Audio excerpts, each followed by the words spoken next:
Ya, salam, selamat malam teman-teman. Sebelumnya kita berdoa terlebih dahulu. Bapa di surga, kami mengucap syukur buat malam hari ini, buat kebaikan-Mu atas setiap kami semuanya. Kau masih izinkan kami hari ini ada, malam ini kami masih ada, semua oleh karena anugerah-Mu Tuhan. Kami percaya bahwa pemeliharaan yang sempurna atas setiap kehidupan kami malam hari ini. Terima kasih pimpin kami malam hari ini dari awal pertandingan akhir dan Bible Study malam hari ini.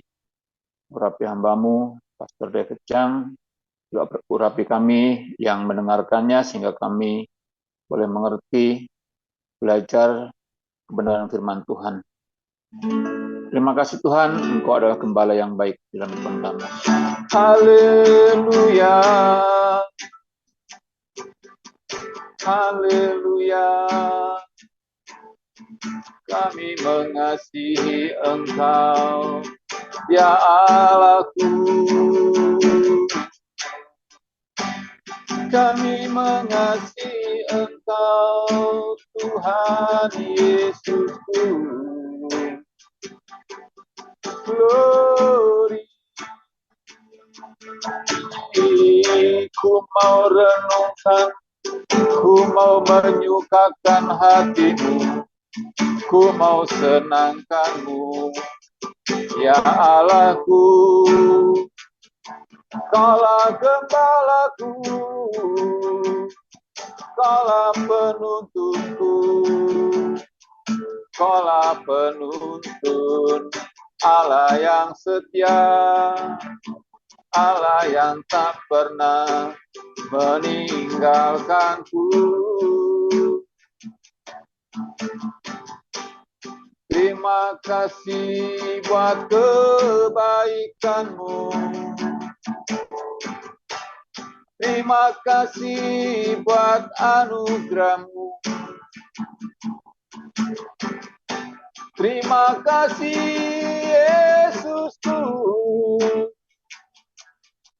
Kau Allah yang sertai, Kau Allah yang pelihara, Kau Allah yang membawaku.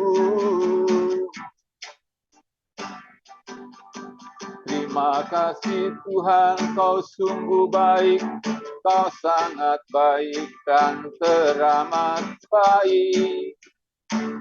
Tiada Allah yang seperti Engkau. Kau curahkan kasih-Mu yang murni. Kau berikan nyawa-Mu bagi kami, kasih yang sejati. Terima kasih Tuhan.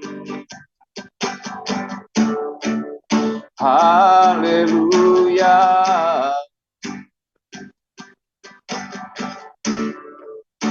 Terima kasih Kau yang membimbing kami ke air yang tenang, Kau yang menuntun kami ke padang rumput yang hijau. Haleluya. Siatakan nama ya raba ya raba ya raba ya raba raba raba. Siara raba ya raba ya raba ya raba raba raba raba.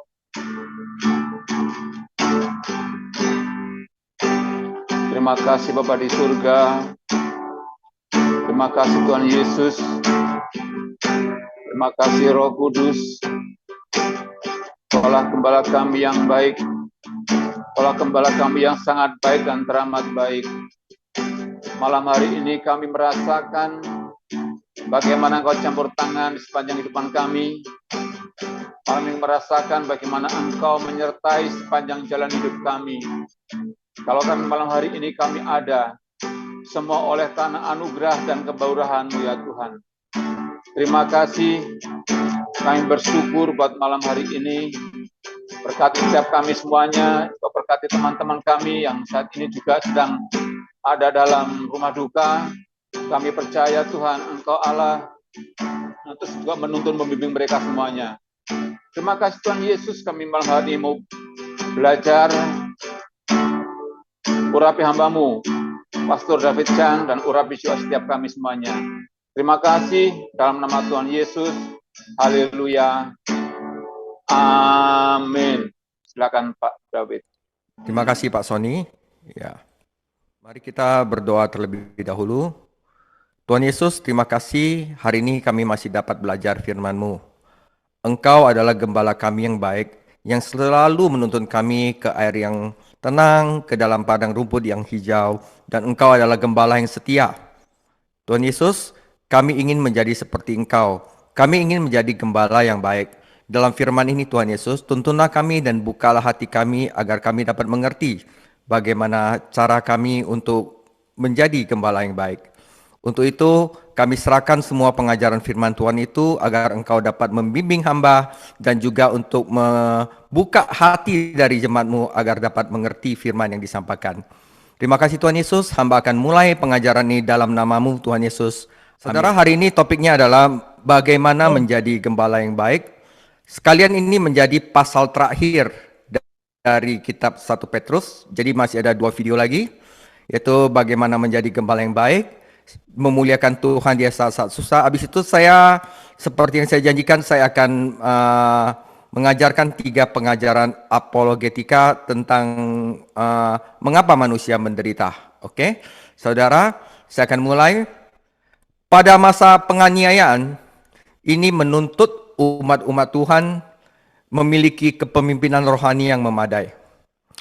Jika penghakiman akan dimulai di rumah Tuhan, di dalam 1 Petrus 4 ayat 17, maka rumah Tuhan sebaiknya ditertibkan atau akan berantakan. Ini menjelaskan mengapa Petrus menulis pesan khusus ini kepada para pemimpin gereja untuk mendorong mereka melakukan pekerjaan mereka yang setia. Ibadah perjanjian baru di organisasi di bawah kepemimpinan penatua dan diaken, saudara. 1 Timotius 3, kata penatua dan penilik mengacu pada jabatan yang sama. Kisah para Rasul 20 ayat 28, karena itu jagalah dirimu dan jagalah seluruh kawanan, karena kamulah yang ditetapkan Roh Kudus untuk menjadi penilik, untuk menggembalakan jemaat Allah yang diperolehnya dengan darah anaknya sendiri. Surat kata penatua mengacu pada kedewasaan jemaat dan kata penilik pada tanggung jawab jabatan. Nah, selain itu, kata gembala adalah sebutan lain untuk jabatan yang sama ini. Karena itu, saudara, apa bedanya penatua, penilik, dan gembala? Itu sama, saudara. Oke. Pada gereja mula-mula, diaken diangkat dan dipilih oleh penatua sendiri. Jadi, diaken diangkat dan dipilih oleh penatua sendiri untuk membantu para penatua dalam pelayanan jemaat dan pelayanan meja, sehingga para penatua dapat konsentrasi dan fokus pada pelayan doa dan firman. Nah, di dalam Kisah Para Rasul 6 ayat 1, pada masa itu, ketika jumlah murid makin bertambah, timbullah sungut-sungut di antara orang Yahudi yang berbahasa Yunani terhadap orang-orang Ibrani, karena pembagian kepada janda-janda mereka diabaikan dalam pelayanan sehari-hari. Berhubung dengan itu, ke-12 rasul itu memanggil semua murid berkumpul dan berkata, jadi para penatua memanggil murid-murid dan berkumpul. Kami tidak merasa puas karena kami telah melalaikan firman Allah untuk melayani meja. Karena itu saudara-saudara, pilihlah 7 orang di antaramu yang terkenal baik dan penuh roh dan hikmat, yaitu diaken, saudara, supaya kami mengangkat mereka untuk tugas itu dan supaya kami sendiri dapat memusatkan pikiran dalam doa dan pelayanan firman, saudara. Oke, bagaimana menjadi gembala yang baik? Petrus menginginkan kepemimpinan di gereja-gereja lokal berada pada kondisi terbaiknya. Ketika ujian yang berapi-api datang, orang-orang percaya di gereja akan mengharapkan dorongan dan arahan dari para penatua mereka. Saudara, kualitas pribadi apa yang membuat seorang penatua berhasil? Kualitas apa yang membuat seorang gembala berhasil?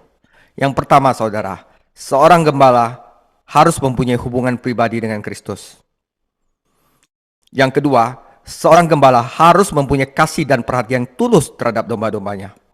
Yang ketiga, seorang gembala harus mempunyai keinginan untuk menyenangkan Kristus saja. Itu adalah kualitas yang harus dimiliki oleh seorang gembala. 1 Petrus 5 ayat 1 sampai 4. Aku menasihatkan para penatua di antara kamu, aku sebagai teman penatua dan saksi penderitaan Kristus yang juga akan mendapat bagian dalam kemuliaan yang dinyatakan kelak. Gembalakanlah kawanan domba Allah yang ada padamu, jangan dengan paksa, tetapi dengan sukarela sesuai dengan kehendak Allah. Dan jangan karena mau mencari keuntungan, tetapi dengan pengabdian diri. Janganlah kamu berbuat seolah-olah kamu mau memerintah atas mereka yang dipercayakan kepadamu, tetapi hendaklah kamu menjadi teladan bagi kawanan domba itu. Maka kamu, apabila gembala agung datang, kamu akan menerima mahkota kemuliaan yang tidak dapat layu, saudara. Saudara, pertama, Petrus tidak memperkenalkan dirinya dalam surat ini sebagai rasul atau murid pertama Tuhan Yesus sendiri atau sebagai pemimpin spiritual yang hebat, tetapi hanya sebagai teman penatua. Namun, dia menyebutkan suatu fakta bahwa dia secara pribadi telah menyaksikan penderitaan Kristus. Itu adalah hubungan pribadi dengan Yesus, saudara. Karena dia telah menyaksikan penderitaan Kristus dan ikut di dalamnya. Jadi saudara, kata Yunani yang diterjemahkan saksi memberikan kita kata bahasa Inggris martir. Kita pada umumnya berpikir tentang seorang martir hanya sebagai orang yang memberikan hidupnya untuk Kristus. Ya kan? Dan Petrus memang melakukan itu. Tetapi pada dasarnya, kata seorang martir adalah seorang saksi yang menceritakan apa yang telah dilihat dan didengarnya. Menarik untuk membaca 1 Petrus 5 dalam terang pengalaman pribadi Petrus dengan Yesus Kristus. 1 Petrus 5 ayat 1 membawa kita ke Getsemani, pengalaman Petrus dengan Yesus dan ke Kalvari. Kemuliaan yang akan dinyatakan mengingatkan kita pengalaman Petrus saat transfigurasi Kristus di Gunung Tabor. Nah saudara, penekanan dalam 1 Petrus 2 tentang gembala dan domba pasti mengingatkan Petrus akan pengajaran Tuhan Yesus di dalam Yohanes 10 dan nasihat Tuhan kepada Petrus di dalam 21, Yohanes 21 ayat 15 sampai 17. Nah saudara, dalam hal ini Yohanes 21 ayat 15 sampai 17 itu sangat menarik, karena itu saya akan membahasnya. Nah saudara, perhatikan baik-baik dalam 3 slide ke depan karena ini akan sangat penting dan sangat menarik sekali. Yohanes 21 ayat 15. Sesudah sarapan, Yesus berkata kepada Simon Petrus, Simon, anak Yohanes, apakah engkau mengasihi? Dalam kata ini adalah Tuhan Yesus memakai kata agape. Apakah engkau mengasihi aku lebih daripada mereka? Jawab Petrus kepadanya, benar Tuhan, engkau tahu bahwa aku mengasihi. Dan di sini Petrus memakai kata philo, yaitu kasih saudara engkau. Kata Yesus kepadanya, gembalakanlah domba-dombaku. Yang kedua, kata Yesus pula kepadanya untuk kedua kalinya, Simon, anak Yohanes, apakah engkau mengasihi aku? Yesus pakai kata agape. Jawab Petrus kepadanya, benar Tuhan, engkau tahu bahwa aku mengasihi. Dalam kurung pakai kata philo, engkau. Kata Yesus kepadanya, gembalakanlah domba-dombaku.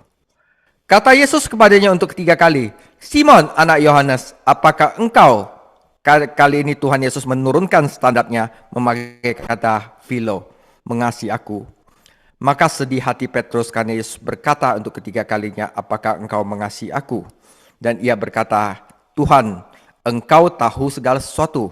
Engkau tahu bahwa aku mengasihi, dalam kurung philo, engkau. Kata Yesus kepadanya, gembalakanlah domba-dombaku. Nah, apa artinya ini saudara? Saya mau bahas ini. Saudara, Tuhan tidak mencela atau memarahi Petrus karena penyangkalannya. Ya, kita tahu bahwa Petrus menyangkalannya, ya. Tetapi membantu Petrus melihat sampai akar penyebabnya, yaitu kesombongan Petrus dan merasa perasaan lebih baik daripada yang lain. Ya, lagi pula Petrus pernah menyombongkan diri bahwa, wah Tuhan Yesus, meskipun semua orang akan murtad karena Yesus, setidaknya aku tidak akan melakukannya. Karena itu dalam hal ini Yesus mengatakan kata yang pertama, apakah engkau mengasihi aku lebih daripada mereka itu?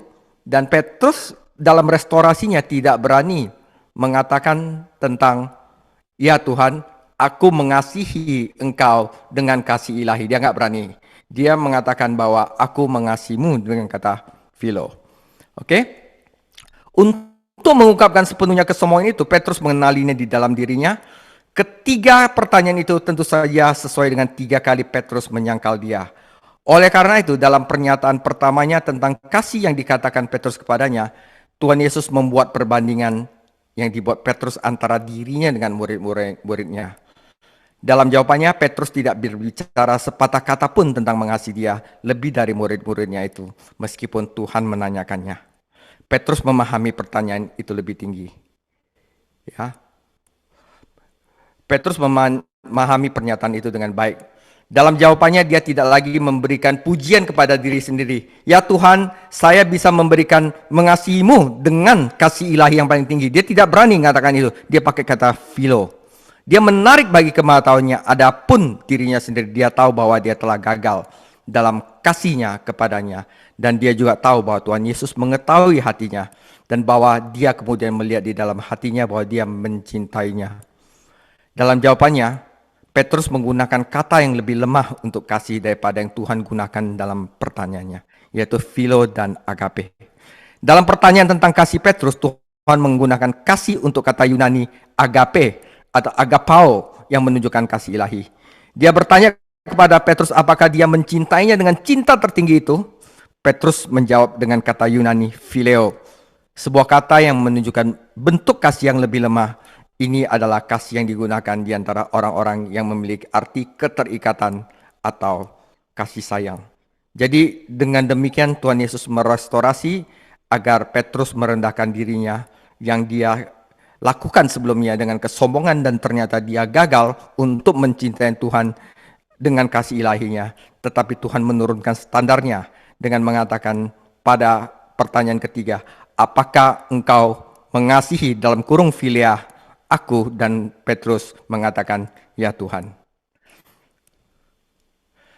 Nah saudara, peringatan dalam 1 Petrus 5 ayat 3 tentang memerintah atas orang-orang kudus mengingatkan kita akan pelajaran Kristus tentang kebesaran sejati dalam Lukas 22 ayat 24-30. Serta di lain waktu, dia mengajar murid-muridnya tentang kerendahan hati dan pelayanan. Ungkapan dalam 1 Petrus 5 ayat 5, berpakaianlah dalam kerendahan hati, membawa kita kembali ke ruang atas tempat Yesus membawa sebuah handuk dan membasuh kaki para murid-muridnya. Peringatan tentang setan dalam 1 Petrus 5 ayat 8 sejajar dengan perintahan Tuhan kepada Petrus bahwa setan akan mengayak dia dan para rasulnya. Petrus tidak mengindahkan peringatan itu dan dia akhirnya menyangkal Tuhannya 3 kali. Menarik untuk diperhatikan bahwa kata kerja membuat kamu sempurna di 1 Petrus 5 ayat 10 diterjemahkan untuk memperbaiki jalannya. Jadi ya, catatan tentang panggilan 4 nelayan ke dalam pelayanan Tuhan Yesus. Dengan kata lain, Petrus menulis kata-kata ini, apa yang dia alami, hubungan pribadi dengan Tuhan Yesus, diilhami oleh Roh Allah dari pengalaman pribadinya dengan Yesus Kristus sendiri, karena dia memiliki hubungan yang vital dan bertumbuh dalam Kristus dan memungkinkan dia menjadi gembala, memungkinkan dia untuk melayani umat Allah secara efektif.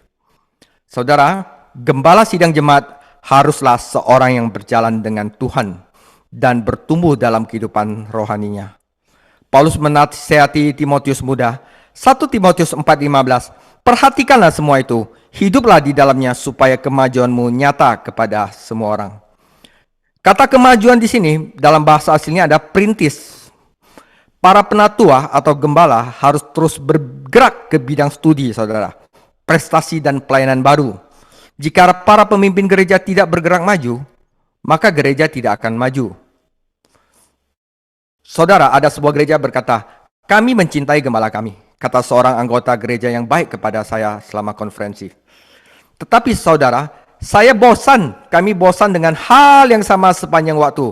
Dia mengulangi dirinya sendiri dan sepertinya tidak tahu bahwa ada buku lain di dalam Alkitab selain Mazmur dan Amsal.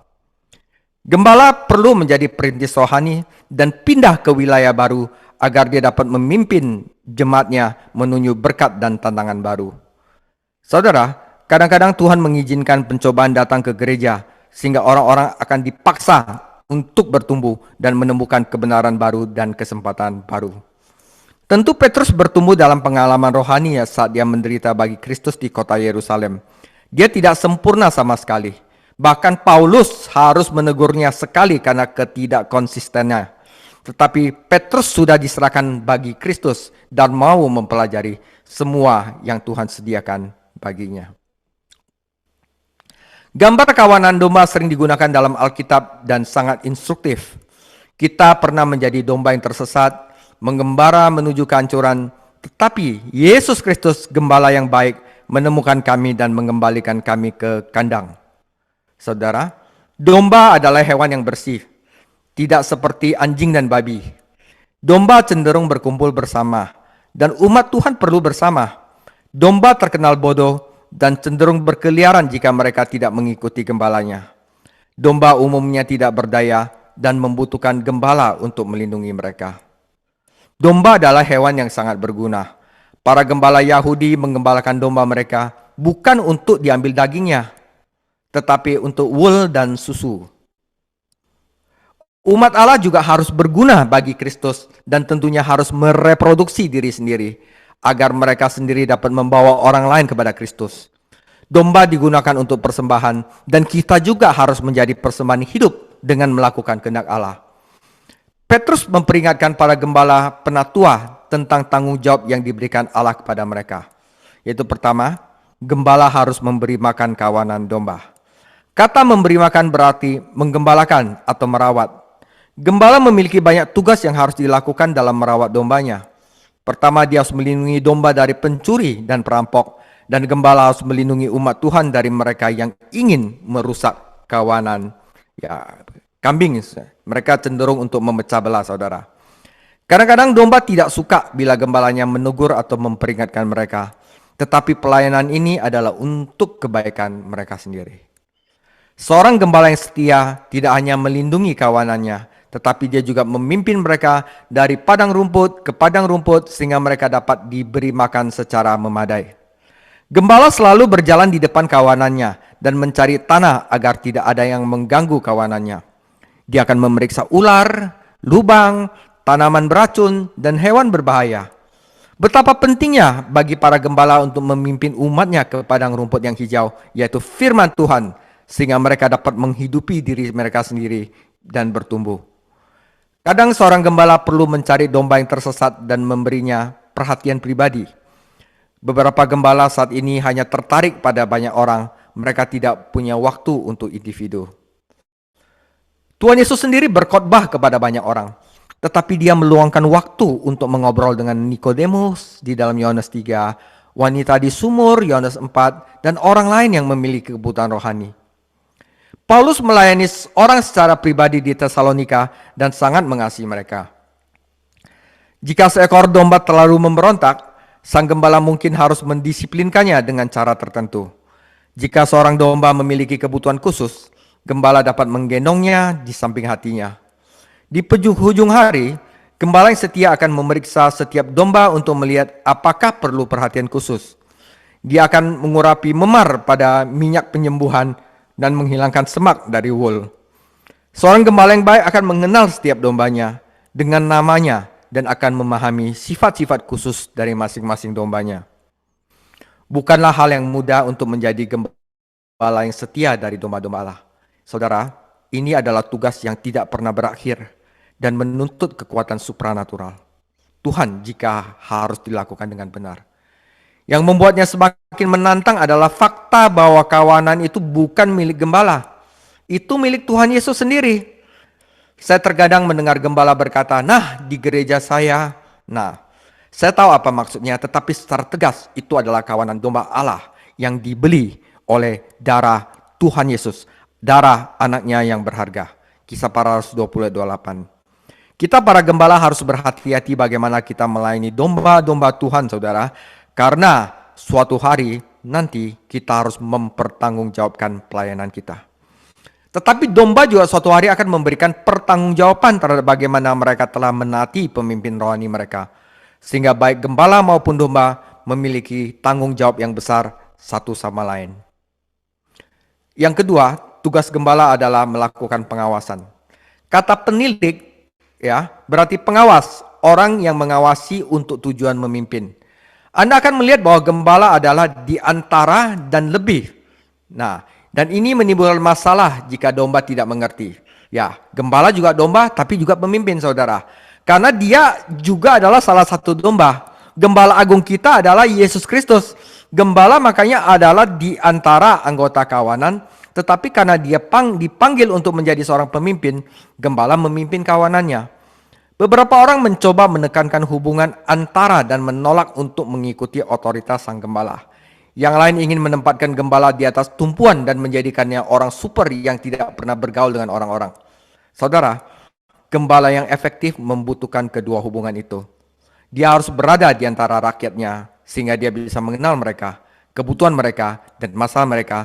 Dan dia perlu mengatasi rakyatnya agar dia bisa memimpin mereka dan membantu mereka memecahkan masalah mereka. Tidak boleh ada pertentangan antara menggembalakan dan berkhotbah, karena keduanya adalah pelayanan seorang gembala yang setia. Pengkhotbah perlu menjadi gembala sehingga dia perlu menerapkan firman untuk kebutuhan orang-orangnya. Aplikasi, saudara. Gembala perlu menjadi seorang pengkhotbah sehingga dia memiliki otoritas ketika dia berbagi kebutuhan dan masalah mereka sehari-hari. Saudara, seorang gembala bukanlah seorang pengajar Alkitab yang setiap minggu menyampaikan pendalaman Alkitab. Beda, saudara. Dia adalah seorang gembala yang mengenal umatnya dan berusaha membantu mereka melalui firman. Menjadi pemimpin rohani kawanan ada bahayanya, dan Petrus menunjukkan beberapa dosa yang harus dihindari oleh para gembala. Pertama adalah kemalasan, saudara. Nah, di sini dikatakan bukan karena paksaan tetapi dengan sukarela. Jadi kalau dia karena paksaan, ya berarti dia malas, saudara. Pelayanannya tidak boleh menjadi pekerjaan yang harus dia lakukan. Ya, itu harus dia lakukan, melakukan kehendak Allah dari hatinya. Jika seorang gembala tidak memiliki hati nurani, pelayanannya adalah tempat yang baik untuk bermalas-malasan. Anggota gereja jarang bertanya apa yang dilakukan gembala mereka dengan waktunya. Dan dia dapat meminjam khotbah dari pengkhotbah lain dan menggunakan sebagai miliknya. Saya bertemu dengan seorang gembala yang menghabiskan sebagian besar waktunya di lapangan golf, saudara. Oke, jadi ada gembala, dia tiap hari main golf, ya kan? Kemudian saat dia khotbah hari Minggu, pada hari Sabtu dia mendengar rekaman dari pengkhotbah lain dan menggunakan khotbah mereka pada hari Minggu. Dia tampaknya lolos begitu saja. Tetapi apa yang dia katakan ketika dia bertemu dengan kepala gembala, itu Gembala Agung Tuhan Yesus? Di samping kemalasan, gembala juga harus berhati-hati terhadap ketamakan, saudara. Bukan untuk uang kotor, tetapi untuk pikiran yang siap sedia. Saudara, memang sangatlah tepat bagi gereja untuk membayar para gembala. Itu harus. Dan mereka harus membayarnya seadil mungkin. Tetapi mencari uang tidak boleh menjadi motivasi utama pelayanannya. Paulus menekankan hal ini dalam kualifikasinya sebagai seorang penatua, yaitu tidak serakah akan uang. Dia tidak boleh menjadi pecinta uang dan mengabdikan dirinya untuk mengejar uang. Karena situasi keluarga dan gereja, mungkin beberapa gembala harus melakukan pekerjaan sampingnya. Seperti Paulus adalah seorang pembuat tenda, jadi tidak ada aib dalam pelayanannya. Itu wajar, saudara. Tetapi secepat mungkin, para anggota gereja harus membebaskan gembala mereka dari pekerjaan sampingannya agar ia dapat membaktikan dirinya sepenuhnya untuk pelayanan firman. Gembala perlu berhati-hati agar tidak terlibat dalam skema menghasilkan uang yang menyimpangkan mereka dari pelayanan mereka. Tidak seorang pun yang bertugas sebagai tentara terlibat dalam urusan sipil. Dia hanya ingin menyenangkan komandannya. Ungkapan pikiran siap berarti pikiran yang bersemangat. Itu adalah kata yang sama yang digunakan Paulus dalam Roma 1 ayat 15. Aku sangat ingin memberitakan Injil, saudara. Itu adalah pikiran siap. Kehendaknya. Artinya kesediaan untuk melayani karena kesiapan dan keinginan dalam hati. Inilah perbedaan antara seorang gembala sejati dan gembala seorang upahan. Seorang upahan bekerja karena dia dibayar untuk itu, tetapi seorang gembala bekerja karena dia mencintai domba-dombanya dan memiliki hati yang berbakti kepada mereka. Tugas ketiga adalah menjadi teladan bagi kawanan. Kontrasnya antara kediktatoran dan kepemimpinan. Anda tidak bisa menggiring domba. Anda harus pergi sebelum mereka dan memimpin mereka. Telah dikatakan dengan baik bahwa gereja membutuhkan pemimpin yang melayani dan pelayan yang memimpin. Seorang pemimpin Kristen berkata kepada saya, masalahnya hari ini kita memiliki terlalu banyak selebritas dan tidak cukup pelayan. Dengan menjadi teladan, gembala memecah kedagangan antara menjadi di antara domba dan memimpin domba. Orang bersedia mengikuti seorang pemimpin yang mempraktekkan apa yang dia khotbahkan dan memberi mereka contoh yang baik untuk ditiru. Saya tahu tentang sebuah gereja yang terus-menerus mengalami masalah keuangan dan tidak ada yang mengerti mengapa. Setelah gembala pergi, diketahui bahwa dia sendiri tidak berkontribusi pada pekerjaan gereja, tetapi berkhotbah menyuruh orang lain untuk berkontribusi.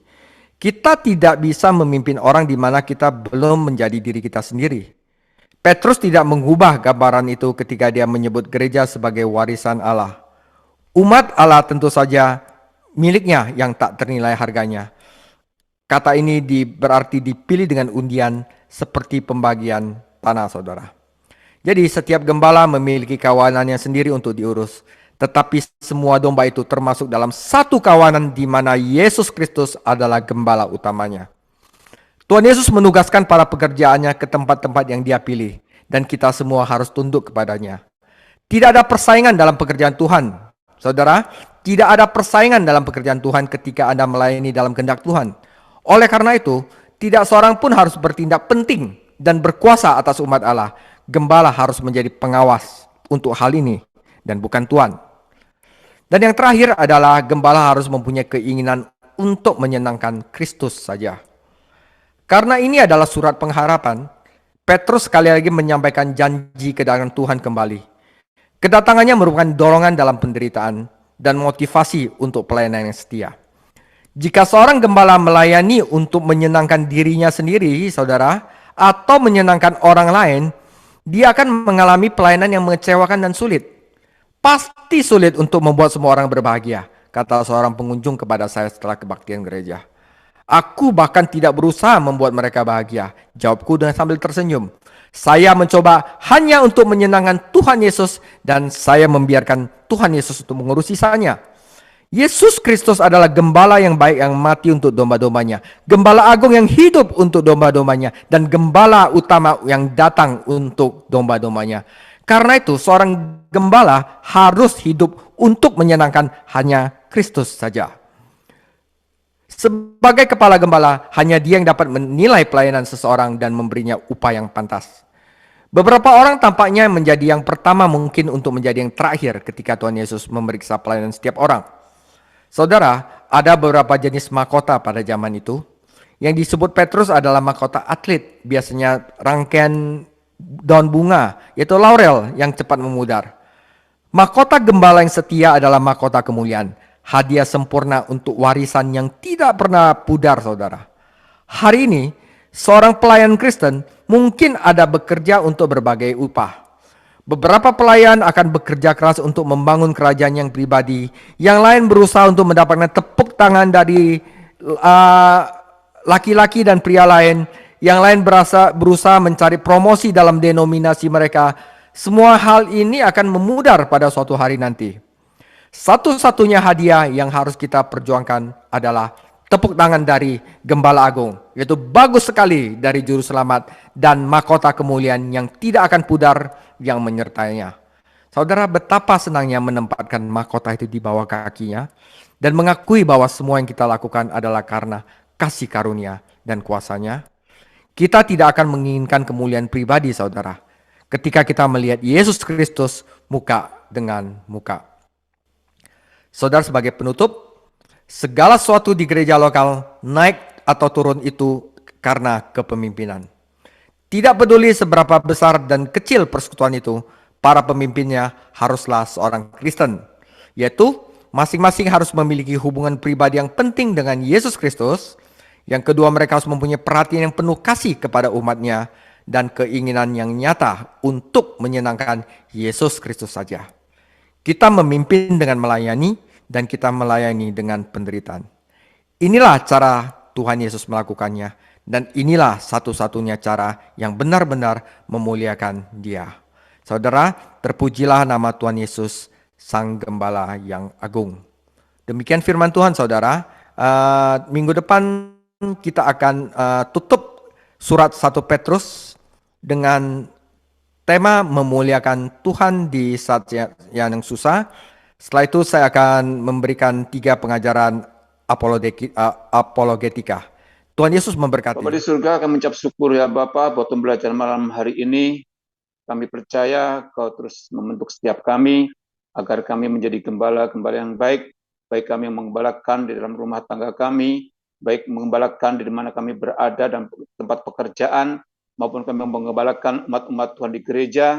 Dan kami percaya Tuhan, taruhkan roh yang rendah hati, roh yang lemah lembut untuk mengembalakan, tapi juga taruhlah roh yang untuk disiplin, agar kami mau menjadi gembala yang baik, untuk membawa setiap umat-umat Tuhan datang kepada Tuhan, tidak hanya sekedar kami untuk memanjakan, tetapi juga kami membawa pertumbuhan umat-umat Tuhan.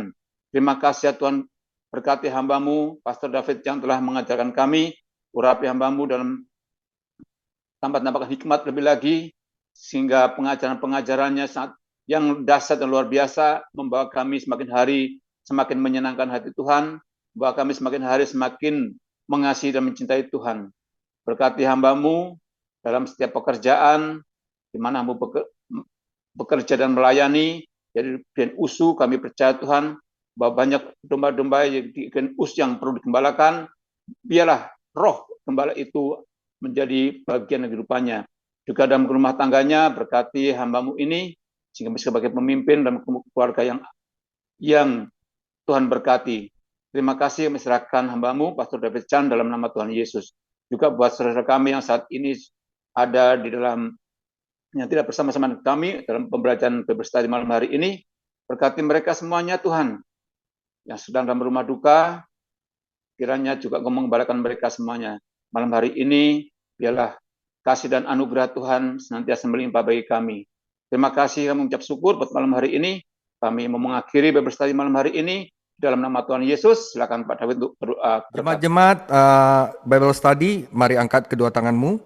Semoga Allah damai sejahtera menguduskan kamu seluruhnya, dan semoga roh, jiwa, tubuh Anda terpelihara sempurna, tak bercacat pada kedatangan Tuhan Yesus yang kedua kali. Ia yang memanggil kamu adalah setia, Ia juga akan menggenapinya. Kasih karunia Tuhan Yesus, Sang Gembala Agung, Tuhan kita, menyertai kamu selama-lamanya. Yang percaya kita sama-sama katakan, amin. Amin.